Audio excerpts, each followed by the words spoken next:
ఓ భయంకరమైన అంధకారుడనే రాక్షసుడు మూలోకాన్ని వేధిస్తూ ఉండగా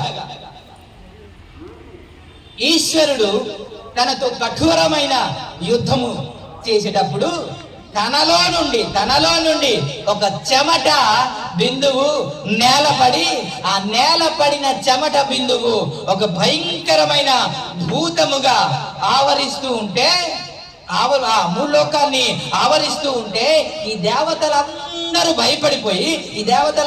భయపడిపోయి బ్రహ్మదేవుణ్ణి వారు బ్రతిమలాడుతారు, మొరపెడతారంట. మొరపెట్టగానే బ్రహ్మదేవుడు ఒక ఆలోచన చేసి, మీరు ఈ పని చెయ్యండి, ఆ భూతాన్ని అధోముఖంగా లేకపోతే బోర్లుగా పడవేసేయండి అని చెబితే వీరందరూ బోర్లుగా పడవేసి, అధోముఖంగా పడవేసి దాని మీద దేవతలందరూ కూర్చున్నారంట. ఈ దేవతలందరూ కూర్చునేటప్పుడు ఈ భూతము ఉంది కదండి, ఈ భూతం ఉంది కదా, ఆ భూతాన్నే బ్రహ్మదేవుడు వాస్తు పురుషుడు అని పిలిచారు ఆ భూతాన్ని. అయితే ఎప్పుడైతే ఎవరికి ఏ హాని చేయకపోయినా 40 మంది దేవతలు తన మీద ఉన్నప్పుడు ఇతను కూడా, ఆ భూతం కూడా బ్రహ్మదేవుణ్ణి వేడుకుంటే బ్రహ్మదేవుడు అందరినీ తీసివేసి ఒక యనమండుగురు మాత్రమే తన పైన ఉండనిచ్చి ఒక వరం ఇస్తాడంట.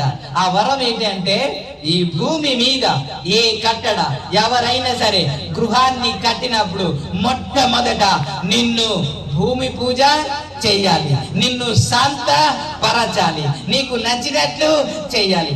ఆ తర్వాత ఈ యనమండుగురు ఉన్నారు కదండి, వారిని అష్టదిక్పాలకులు అంటారు. అష్టదిక్పాలకులు అని అంటే వీరిని నచ్చినట్లు, అంటే ఈ సైన్యంలో ఏముండాలి అదే ఉండాలి, ఆగ్నేయంలో ఏముండాలో అదే ఉండాలి, వారికి నచ్చినట్లు నీ గృహాన్ని నిర్మించుకుంటే ఈ అష్టదిక్పాలకులు ఏం చేస్తారంటే అష్ట ఐశ్వర్యాలతో మిమ్మల్ని దీవిస్తారు.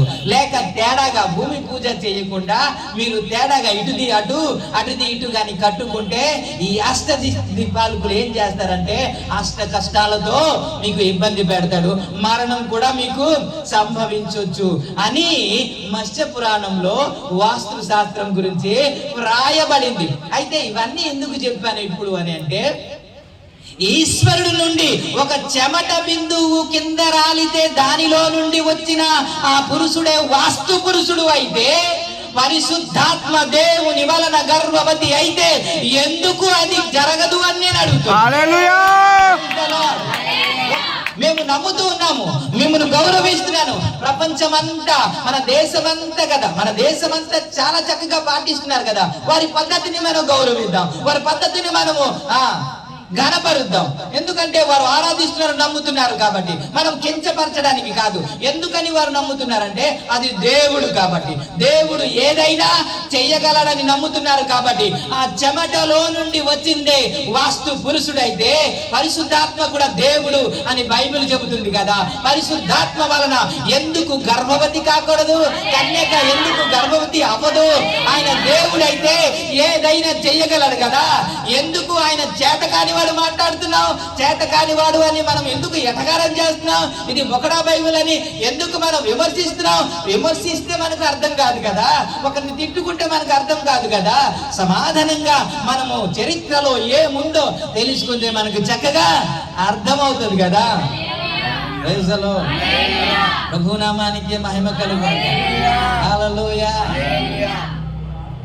ఆ పరిశుద్ధాత్మ దేవుని వలన కన్యక గర్భవతి అయి కుమారుని కన్నది. ఎందుకు